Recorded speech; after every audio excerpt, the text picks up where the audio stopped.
नमस्ते दोस्तों। आज के इस एक्सप्लेनर में आपका स्वागत है। आज हम एक ऐसी अद्भुत और रहस्यमय कहानी पर बात करने वाले हैं जिसने प्राचीन तमिलनाडु में भक्ति साहित्य और परंपरा की एक बहुत मजबूत नींव रखी। ये कराईकल अम्मैयार नाम की एक परम भक्त के अविश्वसनीय, इमोशनल और स्पिरिचुअल ट्रांसफॉर्मेशन की कहानी है। और ये सिर्फ कोई पुरानी ऐतिहासिक घटना नहीं है, बल्कि ये दिखाती है कि जब आस्था सच्ची हो तो इंसान नश्वर सीमाओं को किस हद तक पार कर सकता है। हे प्रभु, मुझे इस सुंदर शरीर की कोई आवश्यकता नहीं है। जरा सोचिए, कोई इंसान, वो भी अपने रूप और जवानी के चरम पर, ऐसी चौंकाने वाली प्रार्थना भला क्यों करेगा? ये मार्मिक पुकार हमें एक ऐसी दुनिया में ले जाती है जहां भौतिक सुंदरता से कहीं ऊपर परम आस्था और अगाध भक्ति का स्थान है। तो चलिए कहानी के पहले भाग से शुरू करते हैं। कराईकल में भक्ति और पुनितवती का प्रारंभिक जीवन। पुनितवती की शुरुआती जिंदगी एकदम दो अलग अलग हिस्सों में बटी हुई थी। बाहर की दुनिया के लिए वो तमिलनाडु के एक बहुत ही समृद्ध व्यापारिक शहर कराईकल में एक अमीर व्यापारी परमदत्त की बिल्कुल आदर्श और कर्तव्यपरायण पत्नी थी। लेकिन अंदर से उनका मन, उनकी आत्मा पूरी तरह से भगवान शिव के चरणों में समर्पित थी। ये उनके सांसारिक कर्तव्यों और एक गहरे अटूट ईश्वरीय जुड़ाव के बीच का एक कमाल का बैलेंस था। अब आते हैं दूसरे भाग पर, दिव्य आम का चमत्कार, जहां साक्षात ईश्वर का हस्तक्षेप होता है। तो हुआ कुछ यूं कि एक आम सा दिन था। परमदत्त ने घर पर 2 आम भिजवाए। उसी समय एक भूखा साधु उनके द्वार पर आ गया। और आपको पता है वो साधु कौन थे? खुद भगवान शिव, भेष बदलकर। पुनितवती ने बड़ी श्रद्धा से उन 2 आमों में से एक आम उस साधु को खिला दिया। असली संकट तब शुरू हुआ जब पति घर आया और उसने खाने के साथ वो दूसरा आम भी मांग लिया। अब कोई विकल्प ना देखकर उन्होंने सीधे महादेव को याद किया और सच मानिए, प्रार्थना करते ही उनके हाथ में एक दिव्य आम प्रकट हो गया।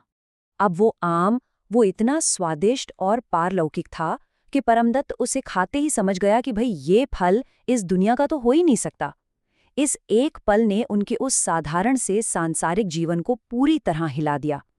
उस पति को ये मानना ही पड़ा कि उसकी पत्नी का असली स्वरूप कुछ और ही है, कुछ बेहद दिव्य। और यहीं से शुरू होता है हमारा तीसरा भाग, नश्वर रूप का त्याग और वैराग्य की ओर उनका कदम। अपनी पत्नी की इन शक्तियों का एहसास होते ही परमदत्त सच में घबरा गया, एक गहरे विस्मय और डर से भर गया। उसे लगा कि ये कोई आम इंसान नहीं, बल्कि साक्षात एक देवी हैं। और इसी सम्मान और भय की वजह से उसने इस शादी को यहीं छोड़ने का फैसला किया और हमेशा के लिए दूर चला गया। आमतौर पर ऐसे में कोई भी टूट जाता है ना, लेकिन पति के जाने के बाद पुनितवती के मन में जरा भी निराशा नहीं थी, बल्कि इस अकेलेपन ने उन्हें हमेशा के लिए आजाद कर दिया। उन्होंने महादेव से एक बेहद मार्मिक प्रार्थना की, अब जब मेरे पति ने मुझे त्याग ही दिया है तो मुझे ऐसा रूप दे दो कि मैं बस केवल आपकी भक्ति कर सकूं। एक नश्वर इंसान से एक अमर भक्त बनने की दिशा में ये सबसे बड़ा और साहसी कदम था। इस नए परिवर्तित रूप को अस्थि पंजर कहा गया, यानी सिर्फ हड्डियों का ढांचा, एक कंकाल। जरा सोचिए, जहां पूरी दुनिया शारीरिक सुंदरता के पीछे भागती है, वहीं उनके लिए अपनी उस सुंदरता को खोना एक बहुत बड़ी आध्यात्मिक जीत थी। उन्होंने सामाजिक अपेक्षाओं और नश्वर अहंकार का पूरी तरह से त्याग कर दिया था, ताकि उनके पास सिर्फ और सिर्फ शुद्ध, बिना किसी मिलावट वाली भक्ति बच सके। और भगवान शिव की कृपा से उनकी वो सुंदर काया एक तपस्वी के कंकाल रूप में बदल गई। और पता है, इसी नव परिवर्तित अवस्था में शिव की स्तुति में भावपूर्ण कविताएं और भजन गाते हुए उनकी वो महान तीर्थ यात्रा शुरू हुई। उनके गाए ये गीत आज भी तमिल भक्ति साहित्य की अनमोल धरोहर हैं। बाहरी दुनिया को शायद उनका रूप भयानक लगे, लेकिन आध्यात्मिक नजरिए से देखें तो वो अपनी चरम पूर्णता पर थीं। अब बढ़ते हैं चौथे भाग की तरफ, कैलाश की यात्रा, उनकी अंतिम तीर्थ यात्रा। अब यहाँ हमारे सामने एक बहुत गहरा सवाल आता है। एक नश्वर प्राणी भला देवताओं के सबसे पवित्र निवास स्थान के करीब कैसे जा सकता है? कैलाश की ओर बढ़ते हुए इतनी तीव्र श्रद्धा से भरी एक भक्त के लिए उस पावन जमीन पर अपने पैर रखना, ये एक बहुत बड़ी आध्यात्मिक दुविधा बन गई थी। उन्हें लगा कि महादेव की उस पवित्र जमीन पर अपने पैरों से चलना तो घोर पाप होगा। तो उन्होंने क्या किया? अत्यंत विनम्रता और श्रद्धा के साथ उन्होंने अपने पैरों का इस्तेमाल करना ही छोड़ दिया। जी हाँ, उन्होंने अपने हाथों और सिर के बल कैलाश की उस खड़ी और दुर्गम चढ़ाई को शुरू किया। ये वो नज़ारा है जहां शरीर का हर कष्ट, हर दर्द ईश्वर के प्रेम के आगे पूरी तरह से पिघल जाता है। और इसी के साथ हम आते हैं 5वें और सबसे खास भाग पर, शिव की प्रिय अम्मा और वो ईश्वरीय पुनर्मिलन।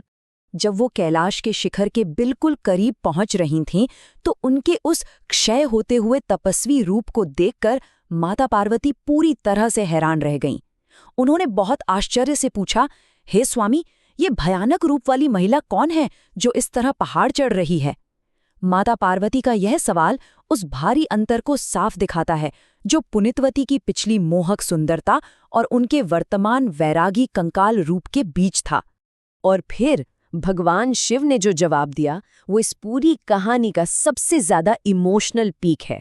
उन्होंने बड़े गर्व और असीम प्रेम के साथ उत्तर दिया, देवी, ये मेरी अम्मा है। जरा सोचिए, ये केवल एक वाक्य नहीं है, ये एक भक्त के अटूट विश्वास की, स्वयं भगवान द्वारा की गई सबसे बड़ी और सर्वोच्च स्वीकृति है। ये पल एकदम अकल्पनीय है। सर्वोच्च ईश्वर खुद आगे आते हैं, उस नश्वर महिला को उठाते हैं, बड़े प्यार से अम्मा पुकारते हैं और फिर उनसे वरदान मांगने को कहते हैं। पूरे ब्रह्मांड के स्वामी द्वारा माँ कहलाना, ये शुद्ध और पक्के विश्वास की अल्टीमेट जीत का एक अद्भुत प्रमाण है। अब आप ही बताइए, जब खुद ब्रह्मांड के रचयिता आपसे वरदान मांगे तो कोई क्या मांगेगा? वो चाहती तो दुनिया की कोई भी चीज मांग सकती थी, लेकिन उनकी सिर्फ एक ही इच्छा थी, हमेशा के लिए शिव के चरणों में बैठे रहना और पूरी तरह से अहंकार रहित होकर बस उनकी भक्ति के गीत गाते रहना। ये अमर पारलौकिक पूजा की वो आखिरी अवस्था है जहां मैं पूरी तरह खत्म हो जाता है और सिर्फ ईश्वर रह जाते हैं। पुनीतवती ने जिस तरह अपनी सुंदरता और इस भौतिक दुनिया को छोड़ा, वो आज के समय में हमारे लिए एक बहुत बड़ा और पावरफुल सवाल छोड़ जाता है। अमर विश्वास के लिए किया गया उनका ये त्याग आज के मॉडर्न स्पिरिचुअल सीकर्स का कैसे मार्गदर्शन कर सकता है? ये चमत्कारी जीवन कथा हमें सोचने पर मजबूर करती है कि आखिर अटूट भक्ति और निस्वार्थ प्रेम का असली मतलब है क्या? इस प्रेरणादायक कथा पर जरूर गहराई से विचार कीजिएगा।